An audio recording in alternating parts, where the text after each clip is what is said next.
Activate our motivation. Recall how fortunate we are to have encountered the Bodhisattva path, and how even when we experience difficulties, we're fortunate to experience those difficulties while practicing the Bodhisattva path. Because samsara is a whole bunch of difficulties anyway that are going to come. So when they come, to make them useful and think that they are burning up our karma, increasing our compassion for other living beings, and stabilizing and enhancing the force of our compassion and bodhicitta. And in that way, difficulties really become part of the path to awakening. So in that way, we're quite fortunate to have them, and even more fortunate to come in contact with the teachings and the texts that teach the path to full awakening. So let's generate that bodhicitta motivation.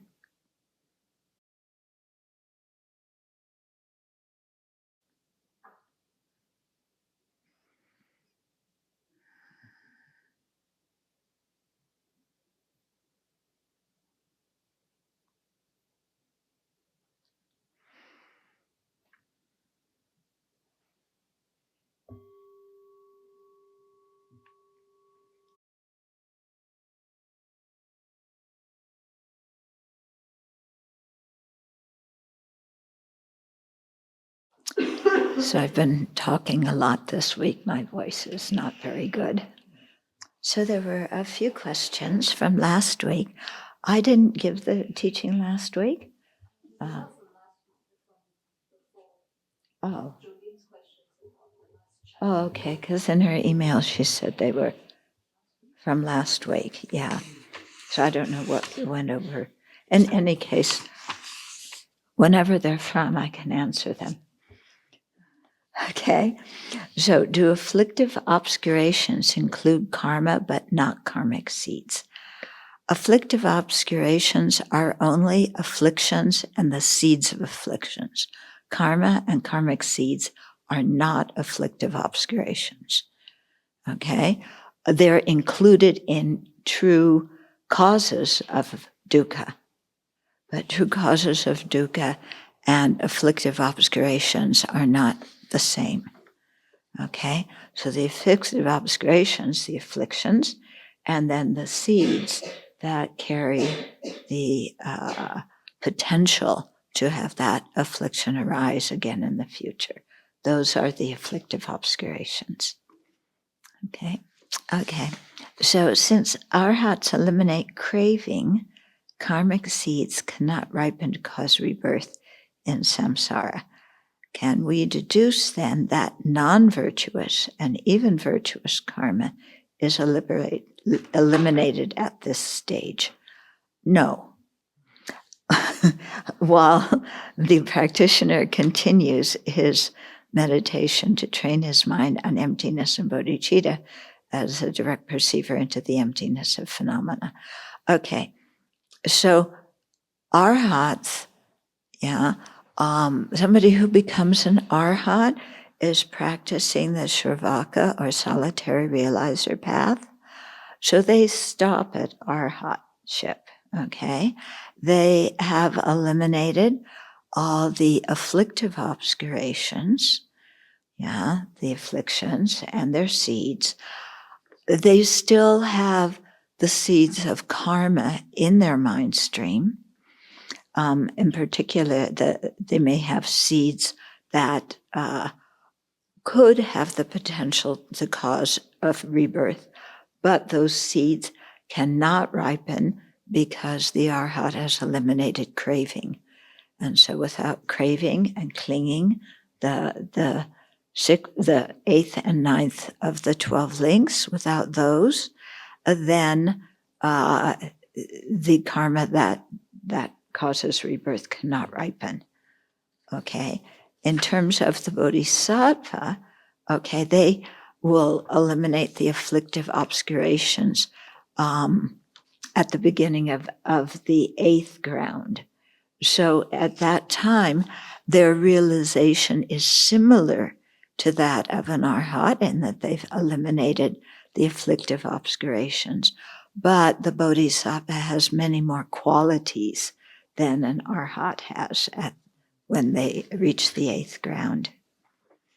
Okay, so the bodhisattva at the 8th ground, yes, they will continue practicing until they eliminate the cognitive obscurations, at which time they become Buddhas. Okay. Grasping at persons is removed, but grasping at phenomena is not completely eradicated until Buddhahood, ? At this stage are all seeds of karma eradicated. Okay, according the view of some of the lower schools is that grasping at persons is removed at arhatship. But they don't, some of them don't assert even a grasping at phenomena. Some of them assert a grasping at phenomena, but say that isn't eliminated until full awakening. The prasangikas, however, say that just to attain arhatship, somebody has to eliminate the grasping at persons and at phenomena. Okay, this is going to come up. It either already came up or it is going to come up in illuminating the thought. Yeah, starting tomorrow, the text we're studying. Okay, so so from the prasangika view, an arhat has eliminated both grasping at persons and phenomena, and the afflictive obscurations, but they haven't eliminated the cognitive obscurations. A bodhisattva at the 8th ground has eliminated the grasping at persons and grasping at phenomena and the afflictive obscurations, but not the cognitive obscurations, but they will eliminate those on the last uninterrupted path, the last path of a sentient being. And at the time they attain Buddhahood, all those obstacles are gone. Okay. At the 8th ground, the 8th bhumi, the practitioner has reached the stage of the path of meditation. Actually, the bodhisattvas have reached the path of meditation at the 2nd ground. They don't have to wait until the 8th ground. Okay, they reach and so innate afflictive obscurations are removed. Yes, that's correct for the bodhisattva path. Thus, karma should be removed at this stage. Not necessarily, okay? Because if you have karmic seed, at this time you're not going to be creating any new karma because ignorance has been removed, and without ignorance you can't create the kind of karma that causes rebirth. But bodhisattvas create unpolluted karma at this stage. So at this stage for the bodhisattvas, there could be karmic seeds in their mind stream, but again, they can't ripen because the ignorance and the craving have been eliminated. But also whatever karmic seeds they have are probably not so powerful because they've been doing so much purification. And when you generate bodhicitta, just, as we studied in the first chapter, doing any actions with first chapter of Shantideva, doing any actions with bodhicitta is a very forceful purification of karma. So they will have purified more than an arhat. Okay. But they still can have karmic seeds that influence different things in their life and so on. Okay. At the stage of Buddhahood, all the karmic seeds have, all the polluted karmic seeds, those created by ignorance, are no longer there. Maybe the virtuous ones have been changed into unpolluted karmic seeds, something like that. And that may start happening, actually, the bodhisattva path of seeing, to start doing that. Okay. Do we refer to eighth ground bodhisattvas and above as liberated, or is this term specific to the arhats? We can say they're liberated from samsara. We don't call them arhats because their final aim is not arhatship, but they are like arhats in that way. Although, as Venerable Thubten Chodron pointed out in her BBC, the Buddha is often called an arhat. Okay, so the word arhat can be used in a variety of different ways. In the Pali tradition, an arhat refers to arhats and Buddhas. Okay, and that chant that she was quoting is done in both the Pali tradition and Sanskrit tradition. So I guess it's fine to call the Buddha an arhat too. Yeah, a Mahayana arhat. Okay, anything else about this? These were questions coming from Singapore. So somebody's been paying attention. Good. Okay, so we started before this long interruption on the chapter that is called, where's the first? Oh, Karma, the Universe, and Evolution. And we were like a page and a half into that chapter. So I'm just going to start.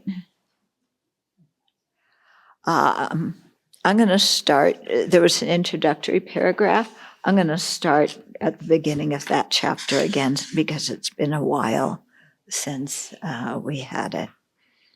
Okay. So this chapter talking about karma, the universe, and evolution, we'll be talking about the interplay between our mind, our subtle winds, the subtle elements of the body, the external physical universe, and how the interplay between them. And there are no hard and fast answers here. His Holiness is sharing with you some of his thoughts. Okay, he was very clear when we discussed this, that this is still a topic for investigation. Okay, so the section starts, the origin of the universe. Similar to today, a vibrant topic of discussion among both religious and secular people in the Buddha's time centered on the origin and destruction of the universe. Yeah, people have been talking about that for a long time. It's a big deal now, isn't it? They fight about it in school boards. Yeah, what are we going to teach the children about the origin of the universe? So as recorded in the sutras, the people asked, was the universe eternal or not eternal, transient or permanent, finite or infinite?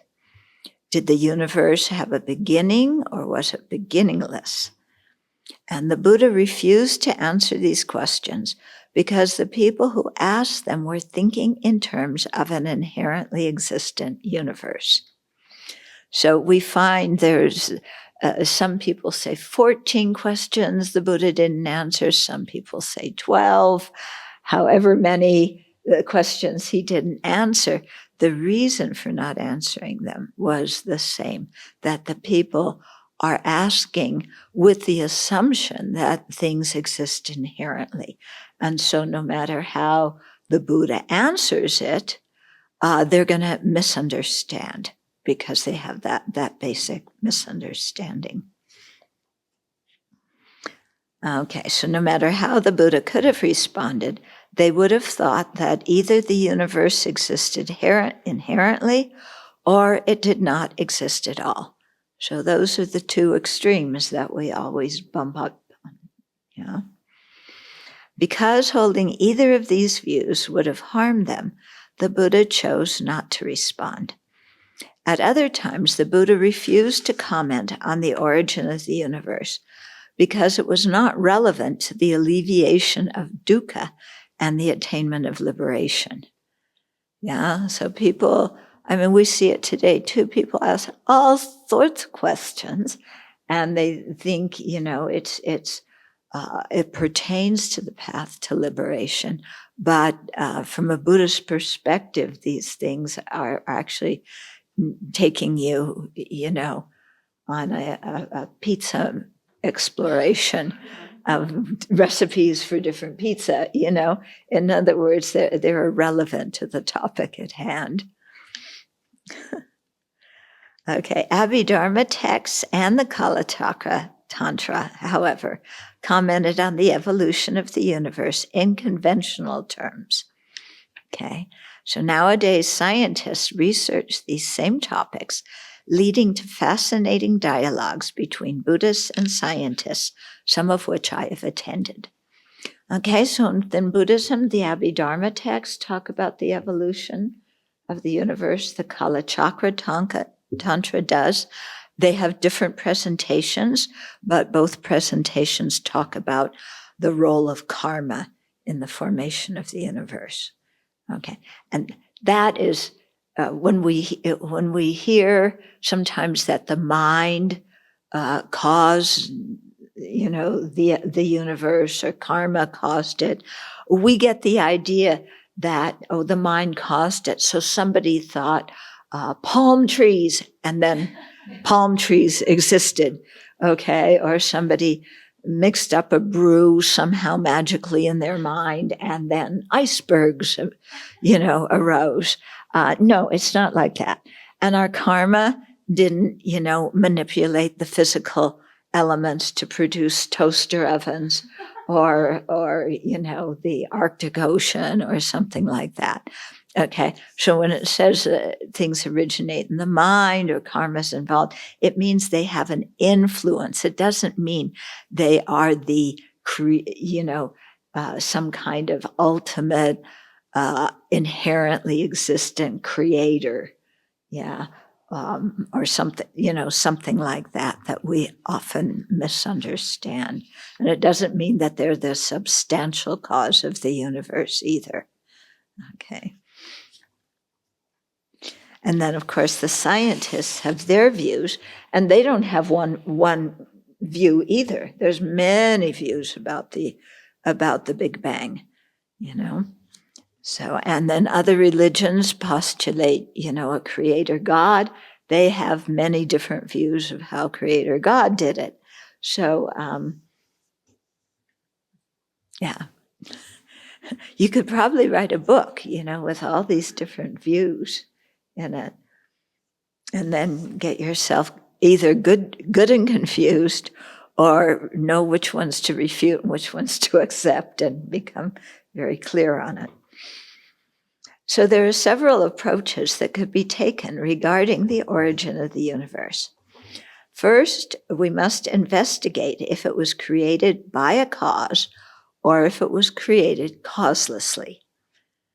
Okay, now, in Brahmanavartaka, not this year, but last year, and the year before, there was a lot of refutations about a creator, different theories of causation, and so on.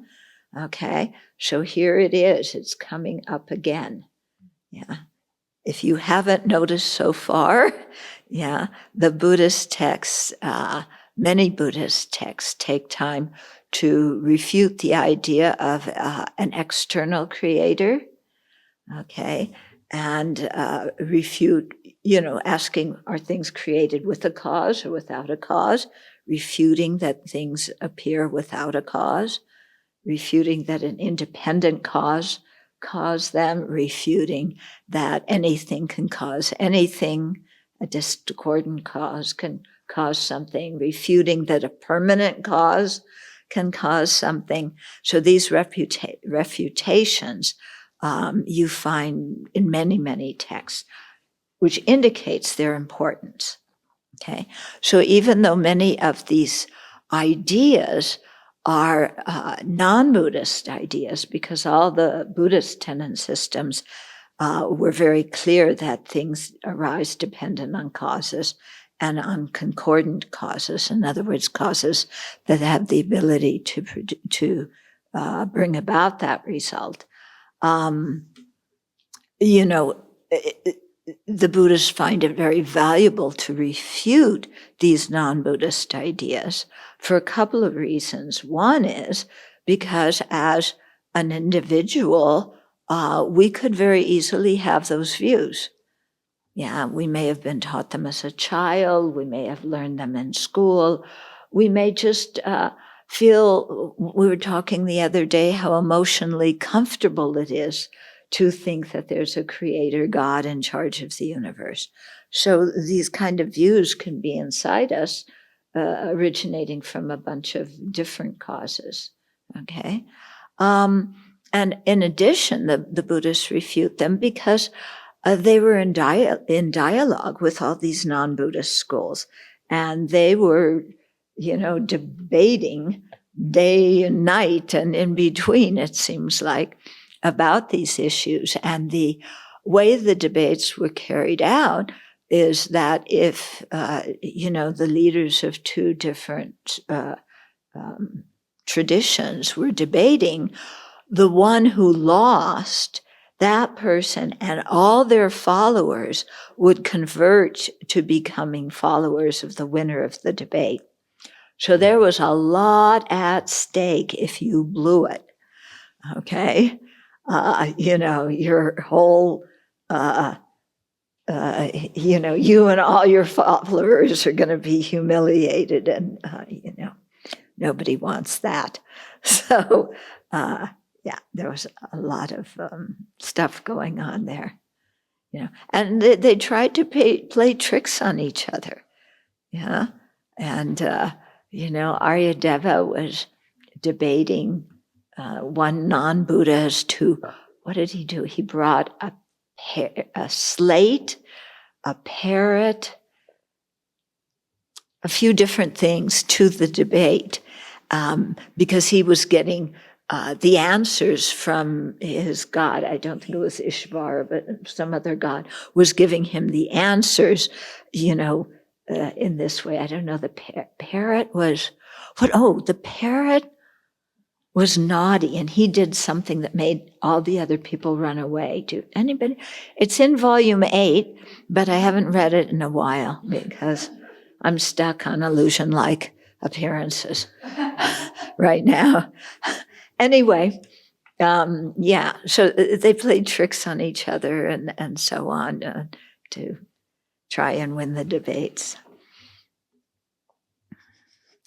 Okay, so among those who accept, wait a minute, I skipped something. Most people find causeless or random production unacceptable because in our everyday lives, we witness effects arising from causes, don't we? Yeah? So saying that things come without a cause it doesn't make much sense, okay? We may not know what the cause is of something, but that doesn't mean there wasn't a cause. Furthermore, it would be difficult for anything to function and change if it lacked causes and conditions, okay? Because causes and conditions, a cause is the principal thing that makes something arise, and the conditions are what enable that cause to bring about its result. Okay, so you need both causes and conditions. If you just had a cause and no conditions, then either the cause could not produce a result, or it would just produce a result ad infinitum, never stopping. Yeah, because the conditions, if the conditions are present, the cause can produce a result. If the conditions aren't present, there's no result. So if you say that things are produced, but there's no conditions, then logically it becomes very strange. Then what made the cause change to become a result? And if it did change to become a result, then it just keeps producing more and more and more and more results. Yeah, because there's no cause, there's no conditions to change that would stop the production of the results from that cause. Yeah, so there's so much discussion about this.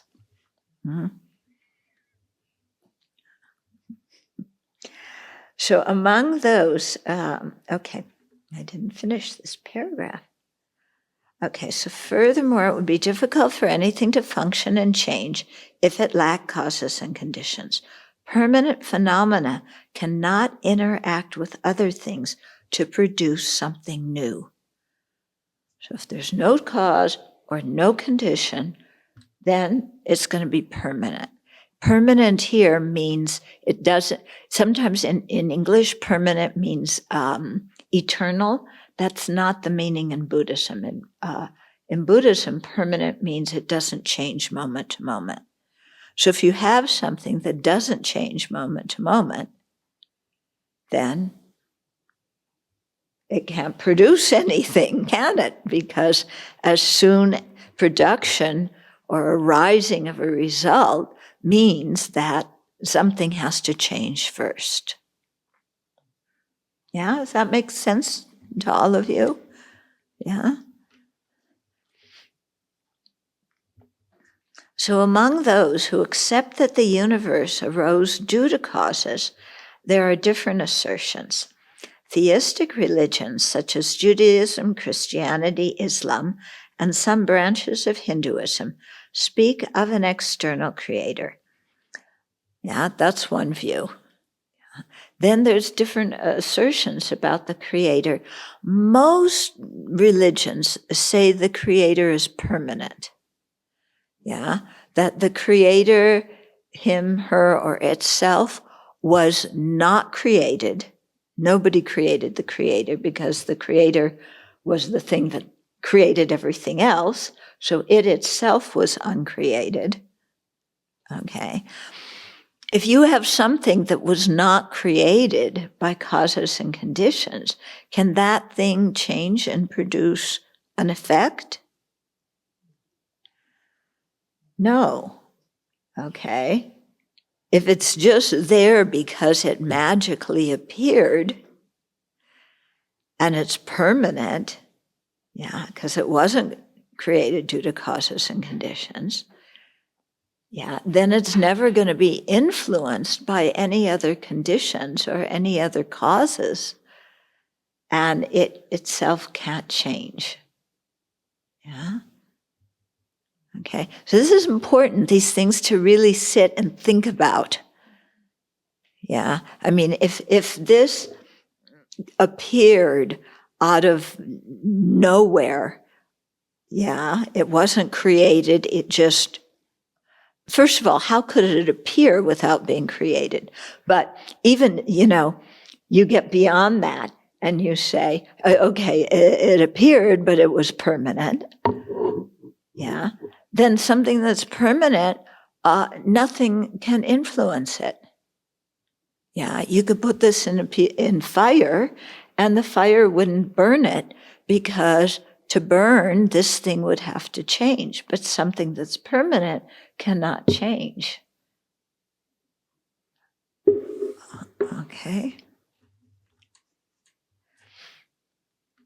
Okay, most scientists attribute the origin of the universe to the Big Bang, and some assert that one Big Bang began all existence. Others saying there may have been several Big Bangs as different universes began. Okay, But then what caused the Big Bang? And what existed before the Big Bang? Okay, because if the Big Bang didn't have causes and conditions, what made it bang? Yeah.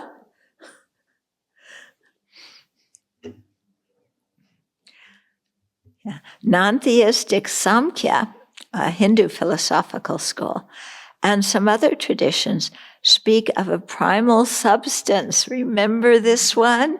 Prakriti, the primal substance out of which everything was created.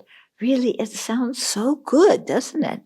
Everything created by one primal substance, and it comes out, and then it absorbs back into union oneness with the primal substance, and then it radiates out as something else. We like the idea of oneness and harmony very much. So this like really appeals to it. Everything goes out, then it comes in, it's all one again. Or, some New Age things, there's one universal mind. Okay, one universal mind. And we're all chips off that universal mind. Okay, it sounds so nice, doesn't it? Then you don't have to worry about your own mind. Because when you die, it's just going to merge back in with the one universal one, and your karma is, I don't know, obliterated or something. Or the one universal mind has a storage place for all that rubbish. I don't know. Yeah, but there's something, we really like this idea of oneness. And yeah, because we don't get along. So somehow at the beginning or at the end, everything's got to be harmonious. Okay. But when you really investigate how that could possibly be, you just find a bunch of logical contradictions. There's no way to really explain it. Yeah. When you were a kid, did you ever ask why God created the world? And what answer did you get? Because. Yeah, just because what? Wasn't he lonely? Yeah, God was lonely. Yeah, I heard that one too. What? So he created us because he loved us. So he loved us before he created us? You love something that's not created? Or you create it and you do such a lousy job that then you love it? I mean, really, God did if God created it, he did not do a good job. Yeah. And if he's lonely, how can somebody who's perfect be lonely? Yeah.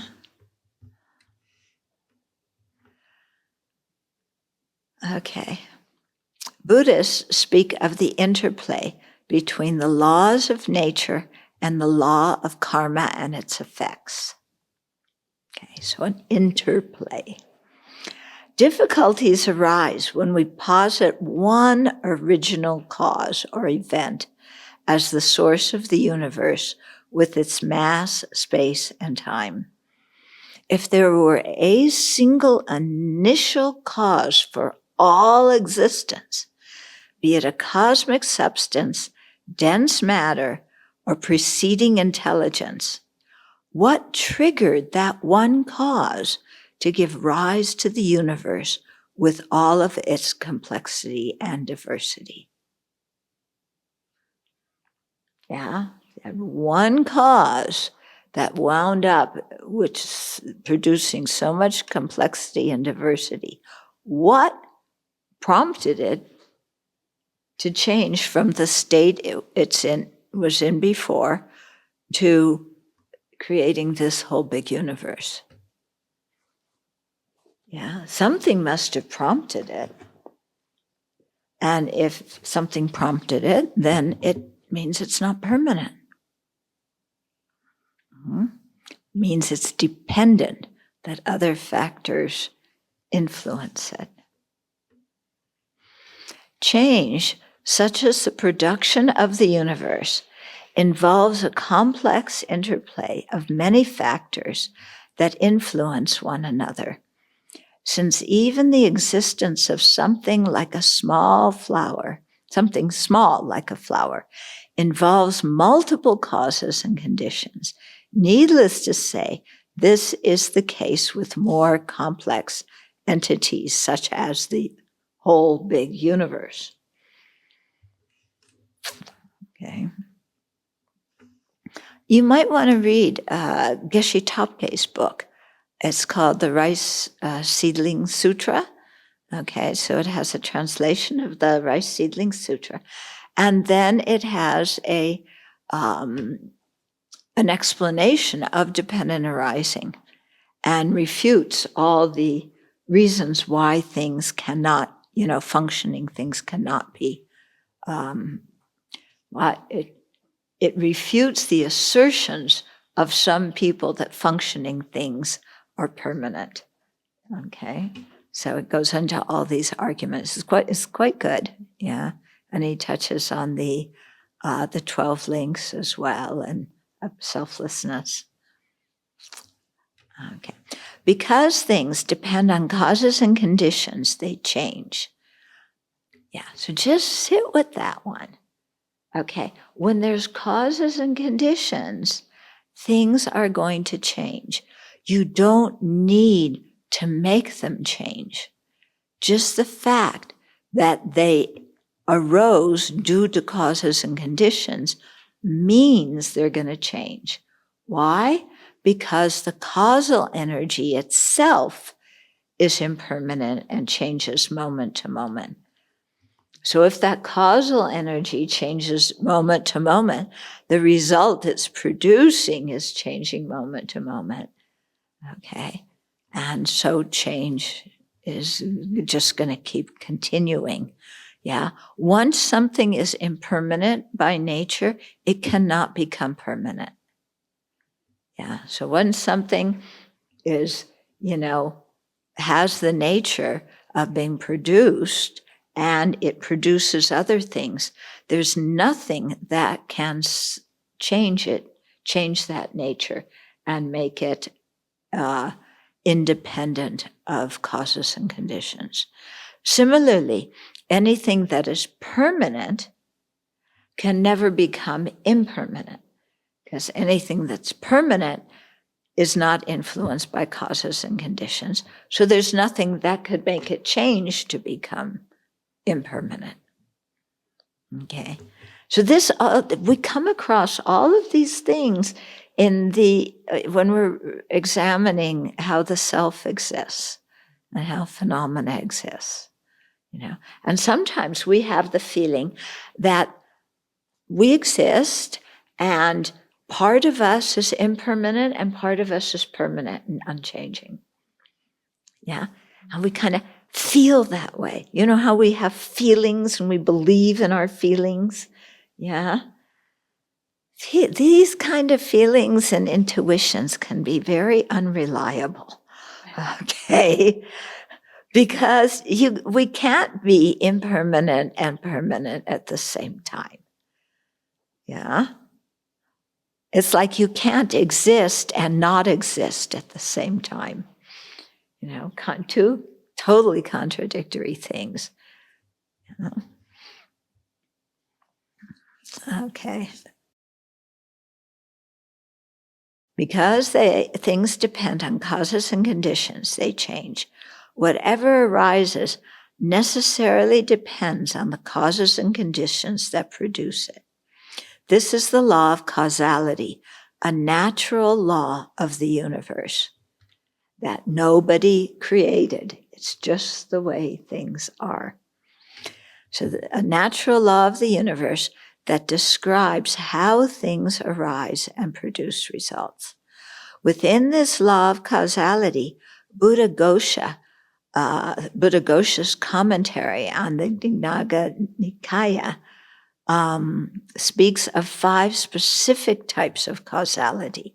So this is from the Pali tradition, which I find very interesting. I haven't heard this from the Mahayana tradition. Okay. So these different systems of causality, Buddhaghosa described when he was commenting on the meaning of dharmata, the nature of things. So we have that dharmata also. Okay, so 5 specific types of causality. First one, inorganic causality. So this is the causality occurring with inorganic matter as described by physics, astronomy, and inorganic chemistry. It includes the causal functioning of subatomic particles, as well as the causality involved with grosser matter, such as the weather and aerodynamics, the planets in the cosmos, all kinds of astronomical things, and all these kinds of stuff. Okay, I don't even know the names of all of them, but that's all in this category. Then second is biological causality. So that involves organic forms. For example, the causality involved with genes, chromosomes, and biological processes in the plant and animal worlds. So how we digest food, how things are recycled in nature, all these kinds of things are biological causality. The third one is psychological causality, and it deals with the complex interactions among various types of consciousnesses and mental factors. For example, how sensory cognizers occur, how mental consciousnesses arise in reaction to them, and how memory comes about. Okay, so the first one, how sensory cognizers occur, scientists have, their explanations. We learned a lot of these in grammar school to start out with, and then maybe learn more about how they work as we got older, and maybe we still have the grammar school understanding because we forgot what we learned, early. But the whole, how you see something and the light waves come and hit the rods and cones and send electrical impulses to one area of the brain that has an upside down image, but somehow you perceive it as right side up.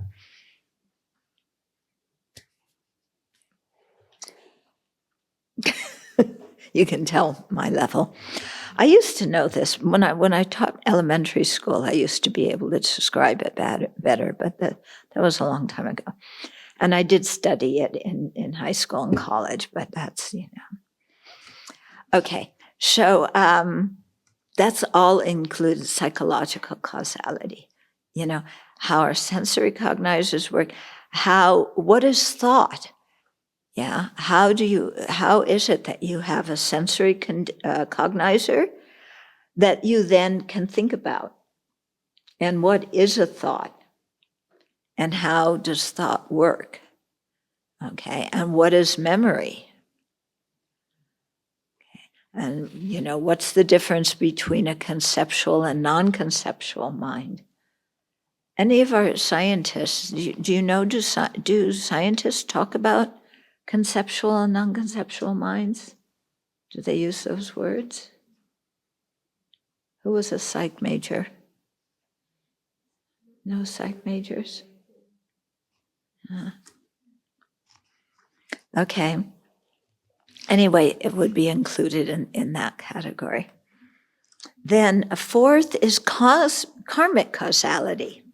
Okay, it's another type of causality. So this concerns volitional actions done by sentient beings and their karmic effects. Our actions have an ethical dimension that naturally influences the rebirth we take as well as our experiences, habitual actions, and the environment we're born into and in which we live. Okay, so that's all karmic causality. Then the fifth one is called natural phenomenal causality. Okay, so this concerns certain natural phenomena, such as the wondrous events that occur when a bodhisattva descends into his mother's womb in his last rebirth. Yeah, remember the story? His mother Maya dreamt of an elephant entering her womb. So this, Texas, couldn't touch that one. Texas is very interested in all these topics. Okay, so it would concern that kind of wondrous event. So how the bodhisattva descends into the mother's womb in his last rebirth, attains awakening, turns the wheel of Dharma, and passes away, attaining peri-nirvana. So these are wondrous events that have causes. Those kind of causes are called the natural phenomenal causes. Okay, so these events include such things as the earth quaking and a great light appearing in the world system. You know how it's said that whenever somebody generates bodhicitta, the earth quakes? Yeah. So, some years ago there was an earthquake in the Bay Area and around San Jose and south of that. And I wrote to our friends in Vajrapani and I said, when you generate bodhicitta, could you just cool it a little bit and not harm so many people with your earthquakes? So things like that. So such things occur dharmata or naturally. Yeah, they're part of that whole process.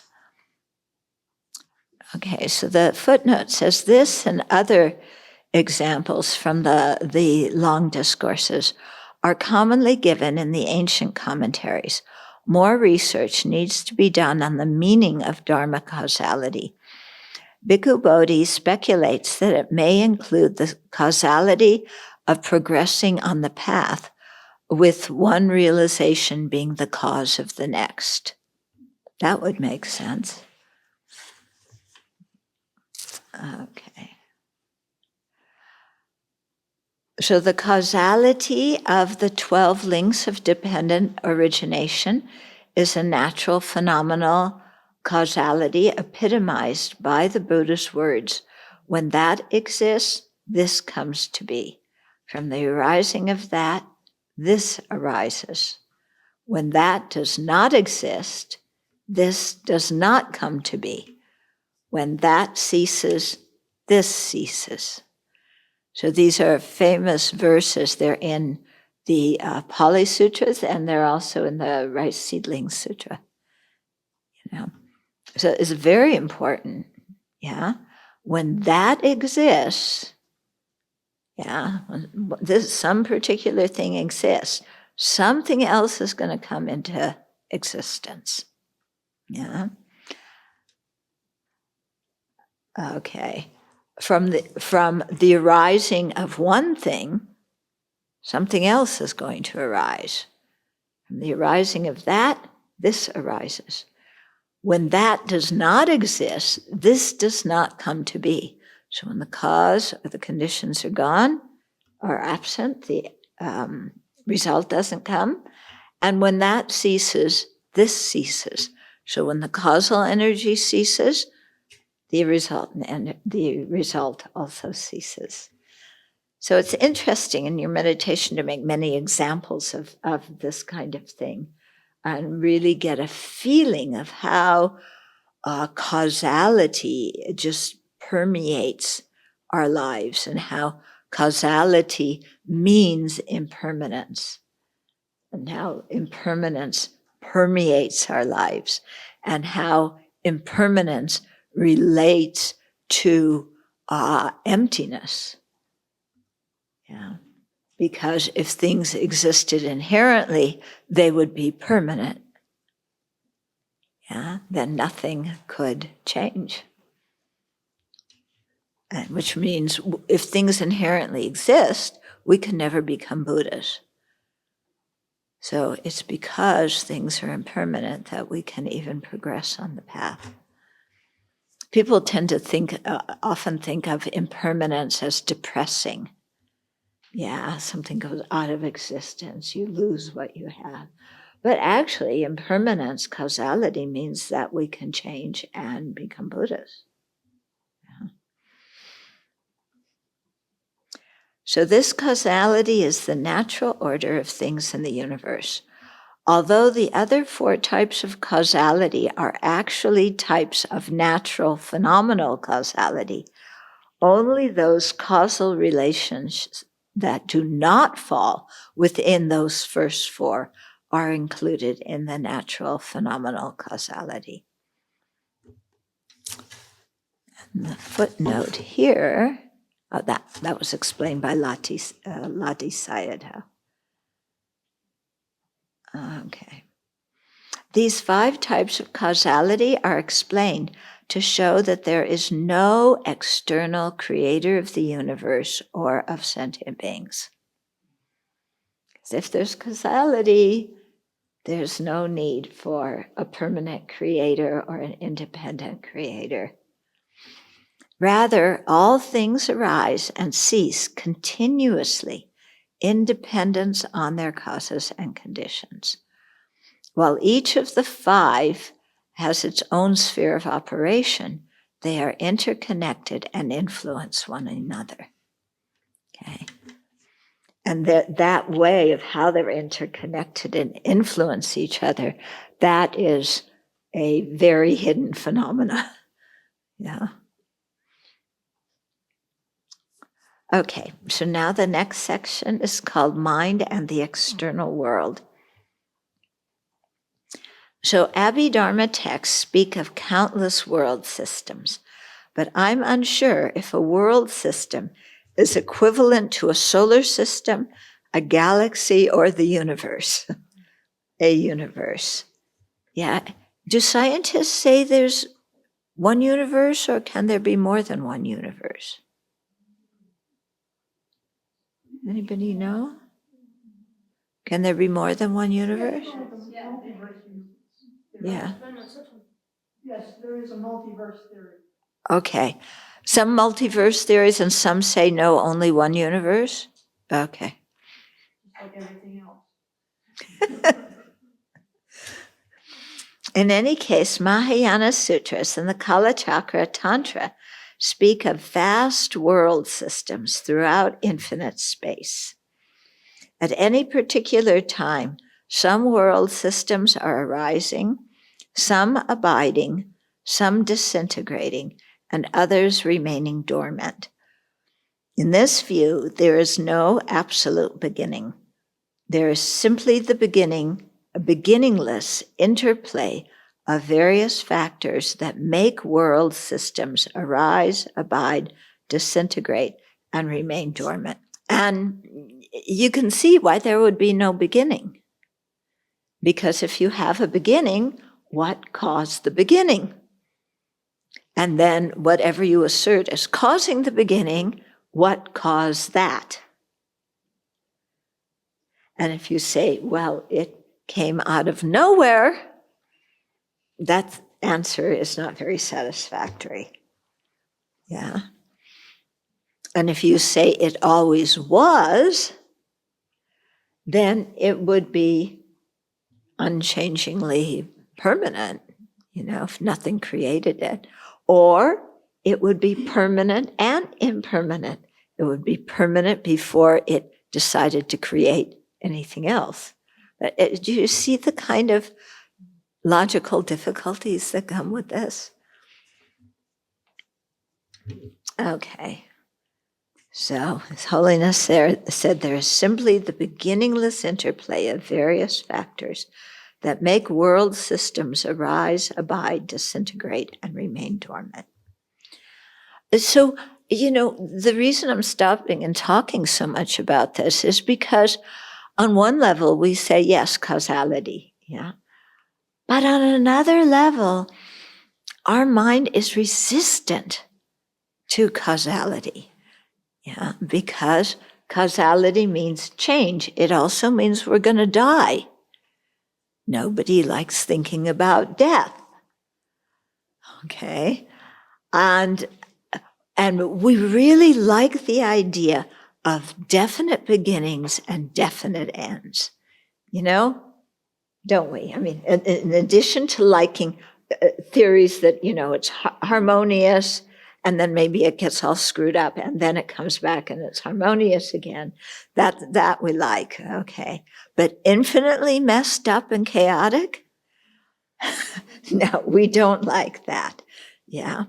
So the whole idea of beginninglessness is, it's very challenging for people.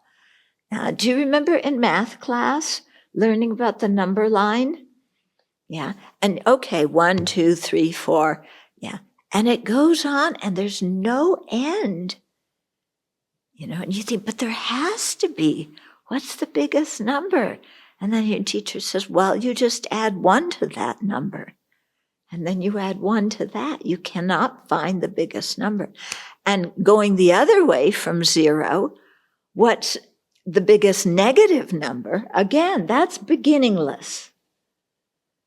Yeah. So the whole idea of infinity, beginningless, endless, it makes us extremely uncomfortable because we like nice, neat boxes that have definite lines so that we can categorize everything into some definite thing and make sense of it. Yeah? Or, we go into mystery and miracles where anything goes. Yeah. But then, and sometimes we'll go back and forth between those two. Yeah.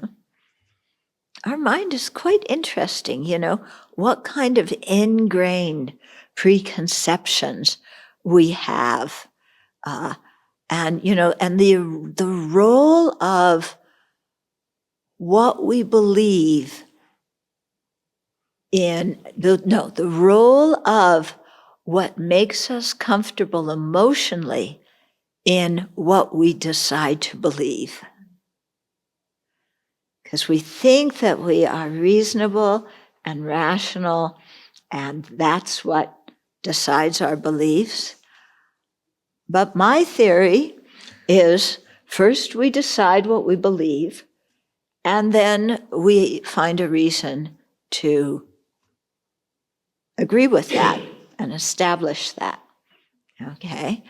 And scripture is a great way, because especially if the scripture came from a mysterious, omniscient source that is you cannot comprehend, then, whatever that mysterious source said, you just must accept, because it by nature operates in a different way than we can, and there's no way to understand that. Okay? So it's interesting, isn't it? Either I want to know every single cause, or I give it all to God and I don't worry about any of that. It's all a mystery. Yeah? It's quite interesting. We human beings are kind of puzzling, aren't we? Yeah. Oh, we're so full of contradictions. Yeah. We think that we make sense, but when we really look at what we think, we're so full of contradictions.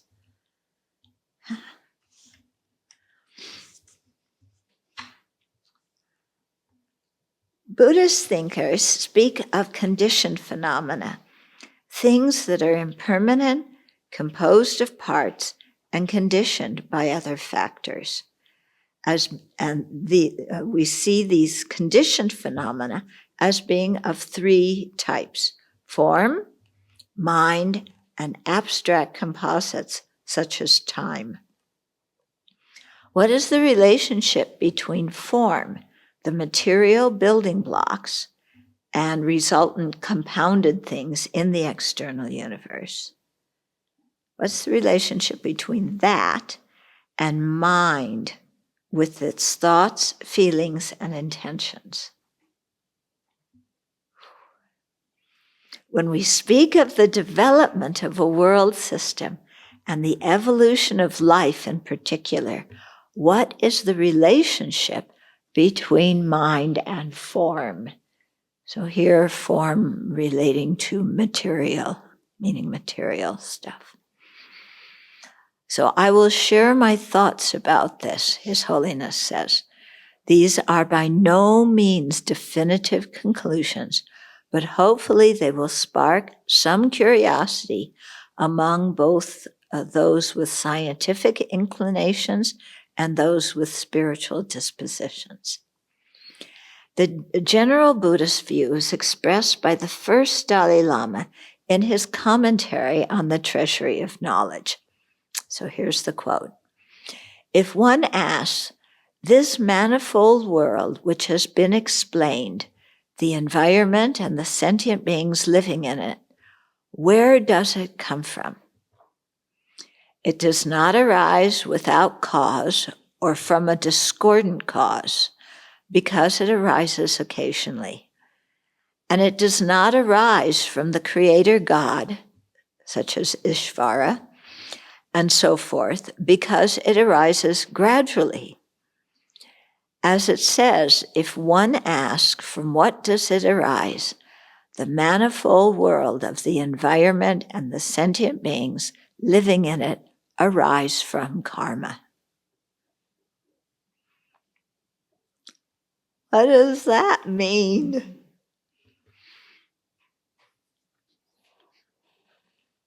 Okay, so let's go into some explanation of that verse. So the manifold world is comprised of the environment and the sentient beings living in it. Sometimes you'll hear the phrase, the support and supported. Okay, so one way of describing the meaning of that is the environment is the support and the sentient beings living in it are the supported. They'll talk about the mandala in that way, the mandala house, that the mandala universe, that is the support, and the deities in the mandala are the supported. So the world did not arise without a cause, because everything that functions must arise from causes. Okay, so we talked about that. It did not arise from a discordant cause, because a specific effect can arise only from the causes and conditions that have the ability to produce it. So there has to be concordance, thank you, between the cause and the result. Okay, it's nice to me. I can make up words, can't I? Concordity. Yeah. So, if you plant tomatoes, don't expect to get bell peppers. Yeah. If you plant bell peppers, don't expect to get a car. The cause, there has to be concordance between the cause and the effect. Okay. In other words, everything can't produce everything, or anything can't produce anything, however you want to say it. Yeah, there has to be some concordance there. It's not just, yeah. And this really applies to our life. You know, when we think about what kind of future we want to have, or what we want to have or do or be in the future, yeah. Sometimes we completely, we can't determine what the causes for that are, and we fall into just complete kind of berserkiness. Okay, so for example, why does His Holiness say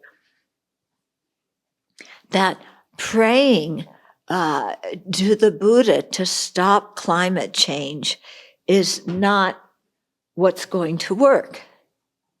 That we need action. Why does he say that? Okay, well, prayer might help a little bit in terms of moving people's minds in a certain direction. But prayer alone is not going to stop global warming. Yeah? As Olia says, human beings created the mess, we have to clean it up. Okay, so there has to be some concordance there. It was interesting, this book, what was the name?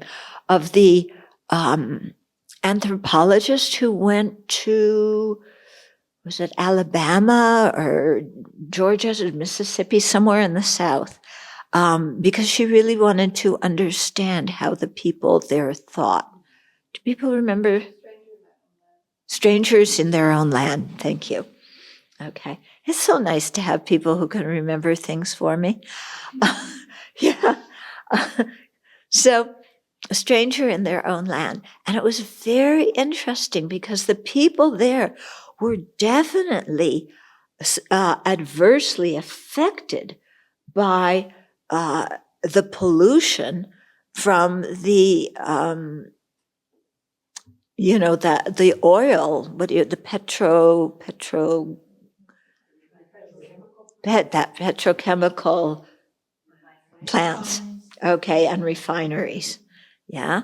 So they were definitely adversely affected. They were getting sick. Their environment was polluted,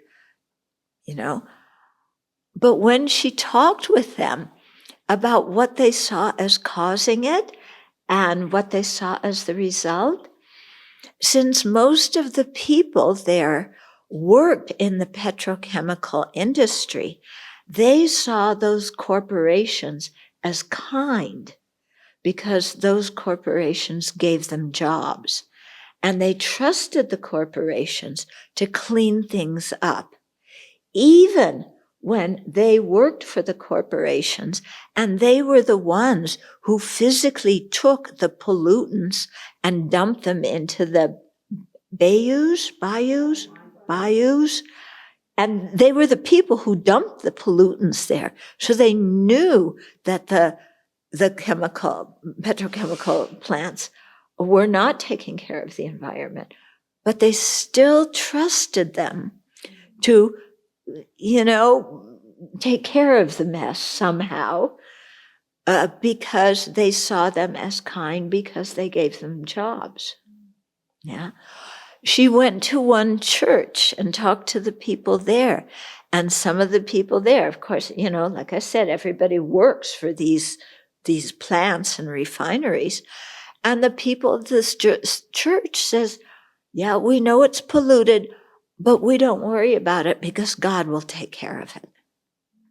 Yeah, God will clean it up. So it's so interesting, how you have this pollution and what caused it. Yeah. And then you have this pollution and what's going to stop it. And, their responses for the causes that were going to clean up the pollution were discordant causes. Yeah, as we've seen, that the refineries, these big corporations, they're not cleaning it up unless somebody makes them, but they're not cleaning it up. God, I don't know, I haven't seen evidence of him cleaning things up either. And yet the people attribute that kind of causality and expect that kind of causality to work. So it's interesting, isn't it? We know who the polluters are, but somehow having this magical thinking that they are the kind ones, even though they pollute, and then attributing the cleanup to causes that don't have the ability to do that. Yeah.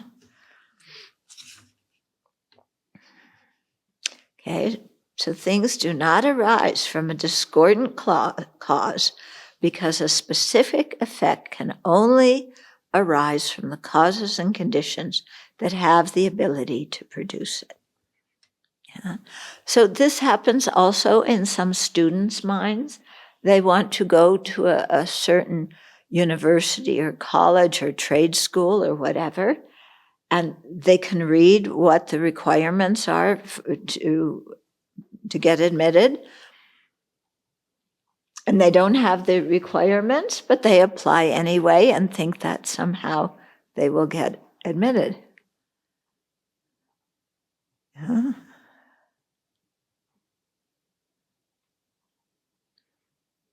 Or you have some kind of office and you think that you can do all sorts of illegal things and that office will protect you. You know, how we put together cause and effect in our mind, in our daily lives. We are not such rational beings very often. Yeah.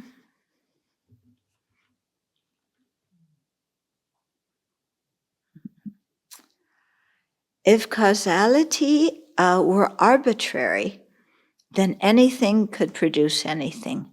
And by studying Italian, we could learn to speak Chinese. Okay. The fact that something arises only at some times, occasionally, means that it arises only when all of its causes and conditions have come together. Okay, so that was the line in the quotation that,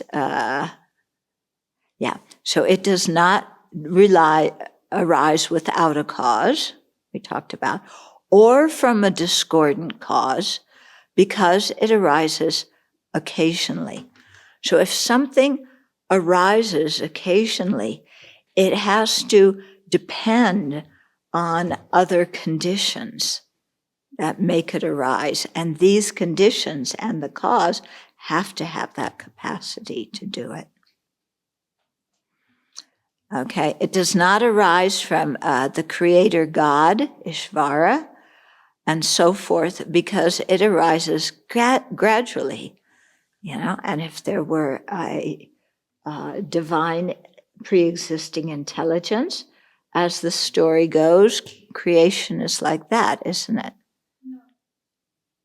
No? Didn't it? Yeah, but he created different things on 7 days.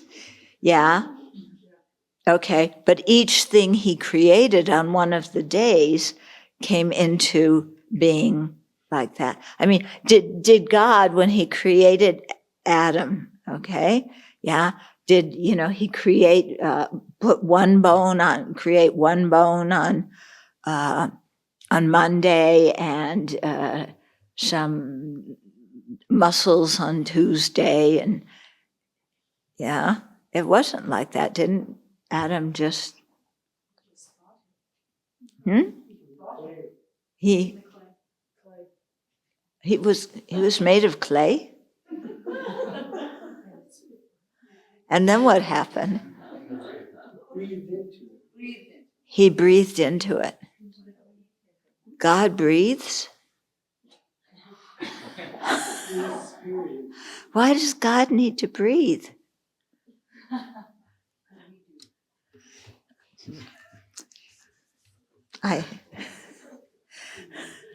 When I was in 8th grade, we had different teachers from just different topics. And one day they called me and they wanted to talk to me. And they said, "You have very good questions, but please don't raise your hand so often, because sometimes we're coming to discuss the answers. We'll get to those things." Yeah, because I was just a little question box there, Yeah, like you could, why does God breathe? Yeah, have you ever heard anybody ask that? So, okay. Okay, so the world is not created from a creator such as Ishvara, because if it were, it would arise all at once, whereas the world and sentient beings in it evolved gradually. The source of the world and the sentient beings who inhabit it is karma. That's the source. Volitional actions originating in the minds of sentient beings. Okay, so eventually it's tracing back to our minds. Although Vasubandhu stated in the Treasury of Knowledge, the manifold world arises from karma, he and other Abhidharma authors did not detail the exact process through which this occurs. Why'd you do that? Vasubandhu, we need this explanation. The broad concept is that through the interdependence of material substances and sentient beings' karma, the world evolved in such a way that it could support the various life forms that live in it. I'm trying to decide where to pause. Okay, I'll do couple more paragraphs. In a Sutrayana context, Chandakirti noticed in his supplement that we will be studying starting tomorrow, this is a quotation, "From the mind, the world of sentience arises. So too, from the mind, the diverse habitats of beings arise."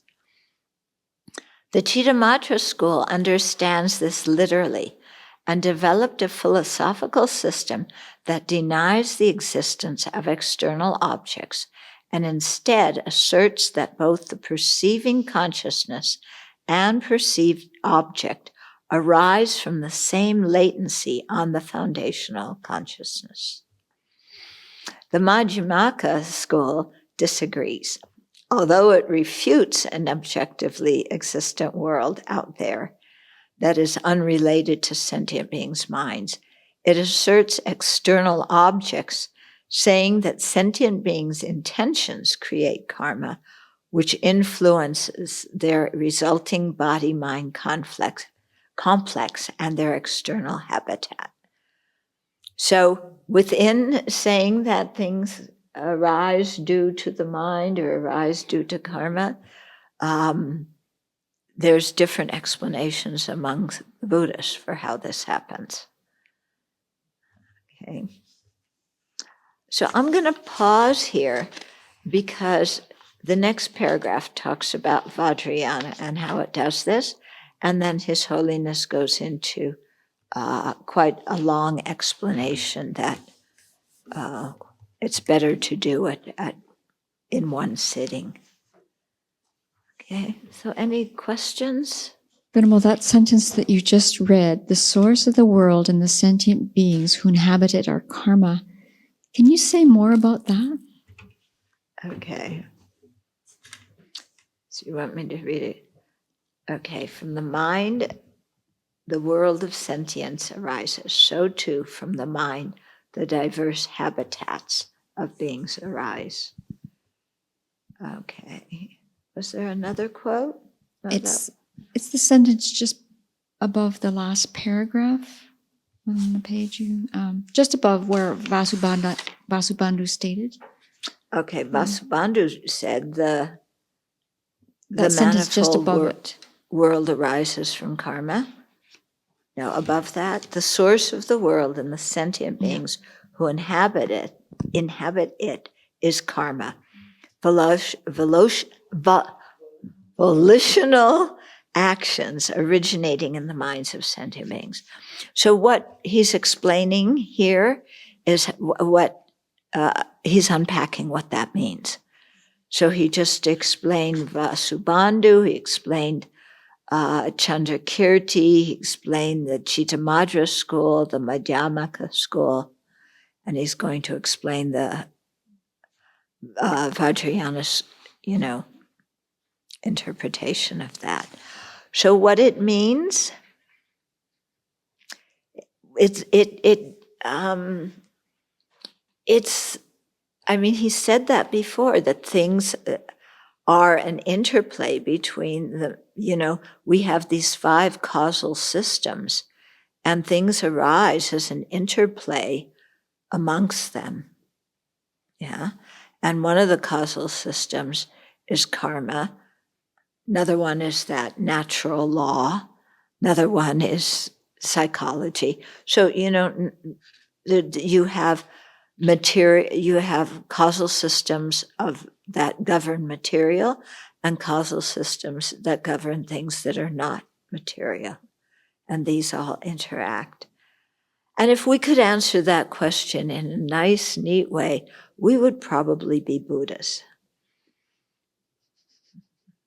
Yeah. So find a Buddha and ask, okay? Because I can't answer it. Yeah. I've thought about this for a zillion years, but just now it reminds me to also think of the amazing phenomena that they're now studying now, that even just people who meditate on compassion for 6 weeks have detectable changes in their brains. So the level of the mind's capacity to influence form is more subtle, but also kind of more pronounced than we've ever been able to measure before. So who knows, right? But that kind of proof is intriguing. Yeah, yeah. But when we're going to get into this whole thing about the winds in the body and the subtle elements, and that makes sense. But it makes sense if you believe the whole foundation description. Yeah, but the foundation description, you need very strong meditative experience to be able to ascertain that for yourself.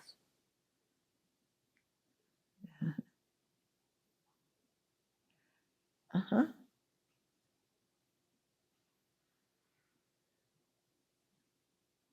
So on page 144, on the 4th paragraph at the bottom, it says, "There's simply the beginningless interplay of various factors that make the world systems arise, abide, and disintegrate and remain dormant." Are you able to expand on what remain dormant means? Oh, okay. We're going to get into that, but as the Buddhist theories go, world systems have these 4 things. They arise, they come into being. So that takes, I forget, they have a system of big eons and small eons and stuff, and I forget the math around it. But anyway, so many small eons to arise, so many small eons to abide, so many small eons or big eons or whatever it is to disintegrate. And when it disintegrates, as explained in Tantra anyway, it all absorbs into what's called the space particles. Okay, so what that means is the potential for all the other material things to arise. Okay, so there's some kind of dissolution process into something that's quite subtle, that has the possibility, the potency to, when the right conditions come about, then again expand into another universe. I also have another question. You were saying that Bhikkhu Bodhi said one realization is the cause to lead to the next realization? Yeah, he was saying that that may be an example of the natural phenomenal Right. relationships. So I'm wondering, on the Buddhist path, is it a prerequisite to realize the other realizations of the path? Is it a prerequisite to realize subtle impermanence, or can you realize other realizations before subtle impermanence? There's so many realizations, that which one comes first? Have you ever heard? When you bring in renunciation, and there's so many things to not understand. all the different realizations, but just with regard to the different kinds of selflessness. There's before you some can realize the subtlest form of selflessness, like the emptiness of inherent existence or true existence, you have to first realize, more gross level, and subtle impermanence precedes that. So you do have to realize subtle impermanence first, and then you can realize the others. Right. Yeah. So when you start, if you are looking just at the realization, of inherent existence and trace that back, then you can see an order of realizations that come before that. So then maybe it's not possible to have a stable realization of love or precious human life before. See, that's where, I think those you can't figure into, what do you realize impermanence first and then realize love? And no, that you can't have a consecutive order with, because it depends on what you emphasize in your practice. Thank you. Yeah, that makes sense. Yeah. The situation of a dormant universe. It's like, I don't know, there's many dormant things in society. In winter, in winter, many plants are dormant, they don't grow. So there's the potential for growth. When spring comes, it grows again. So the dormant universe, like I said, everything's absorbed into this potential called a space particle. I'm talking from the tantric view, the space particle. But they would, in the sutra, they may say that it's an empty eon. Yeah, but an empty eon's got to have something in it. Yeah, so I think that's why most people. I didn't become a Buddhist to learn their version of astronomy and cosmology and things. So this is really not my expertise. Yes? My conceptual mind. I've always thought of dreams as a conceptual mind, but they say it's not. Yeah, there might be different positions on this, because to say it's not, then, it's hard to explain. So put this in the list to ask Buddhas, okay? Yeah, direct perception, but then of what? What's the external object? It's a dream elephant. You're cognizing a dream elephant. Well, what is a dream elephant made out of? What's the substantial cause of a dream elephant? That's where Chittamatra comes in good.